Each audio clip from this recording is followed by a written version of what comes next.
Okay, this is Haigh with EXP and the Haigh Group of the Treasure Coast. Today, we're going to be talking about the 2021 housing market. Are we in a bubble? The top 3 reasons why I think we may not be in a bubble, but one last kicker in the end to make you think, stay tuned.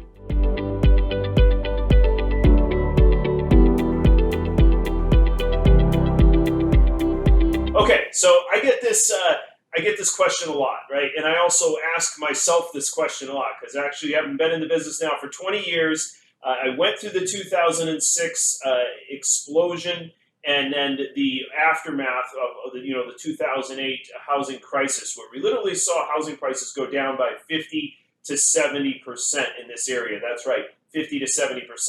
Now, here's the top 3 reasons why I don't think that we are in the same kind of bubble. We might be in a little different kind of bubble, but I think that we're not going to have quite maybe as much of a crash potential. So the top reason why I don't think we're in a bubble is that people are moving for a reason, right? So people are moving out of cities, out of super urban areas into more rural areas.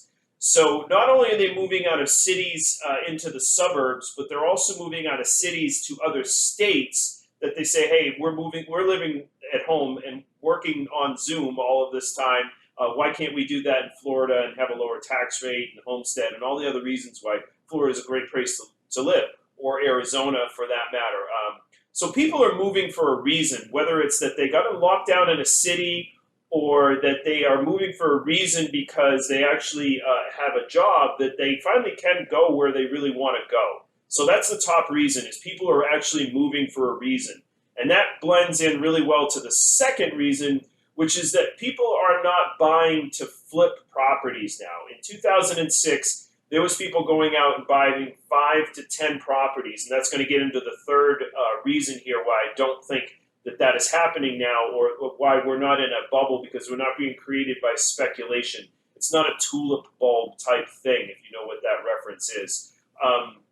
This is more that, again, people are moving for a reason. There's low interest rates, and there's a multitude of reasons why they're moving, but one of those reasons is that people are not buying with the idea to flip, okay? So that's the second reason. There's not a lot of speculation going on that people are buying in order to then, 2 months or 3 months from now, they're going to turn around and sell that contract and make, $30,000, $40,000, $50,000 like in the last housing bubble. And we don't know if this is a bubble here. So number 3 reason is that the loans are not the same.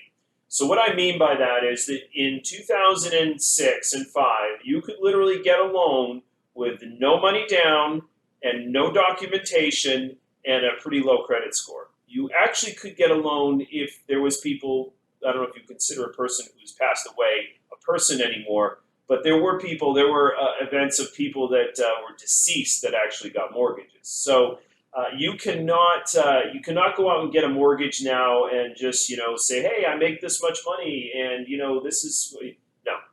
Everything is documented. You have to be a very strong buyer. And, so that also is, what's driving a lot of this market is actually cash and conventional loans. People that are FHA and VA, which can be sometimes more of the higher risk, those are actually getting kicked out of the market. So you do see people with FHA and VA, but also, mostly it's conventional and cash. So we're seeing cash deals going up, conventional offers going up. We are seeing no appraisal contingencies, which can be a little bit, weird and scary because, that means that you kind of are hindered by values. But the market's moving so fast that it's ahead of appraisals. So, that those conventional buyers are actually able to use those loans and, put aside the appraisal, do a no appraisal contingency. So those are the top 3 reasons that people are moving for a reason. Where people are not buying on speculation and to flip. And number 3 is that the loans are not the same. They're not the liar loans or ninja no income job or asset loans out there anymore. You really have to be a solid buyer.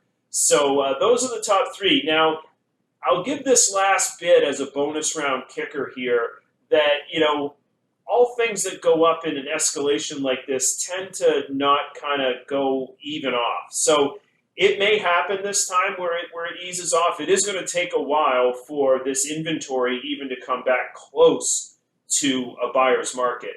We are right now in Martin and St. Lucie and parts of Palm Beach County. We're in 1 to 1.5 months of inventory, and really a seller's market is under 3 months of inventory. So it's going to take a while for that inventory to get up to really a buyer's market, which is really close to 6 months of inventory. You've got 5 months of inventory to pump into that. I think that's going to take a little while, whether, even if we fell off a cliff right away. So anyhow, hope that's helpful. I think those are really good reasons for you to kind of wrap your heads around why I don't think that this is quite the same bubble market, or the characteristics of it are not quite the same, and the reasons that are driving it are not the same. That being said, you never know what's going to happen out there. Time will tell, and that's why you want to stay tuned to our channel. Reach out to us. We're happy to talk to you at length about any of this. So have a great day, and feel free to tune in at our next episode. Thanks so much.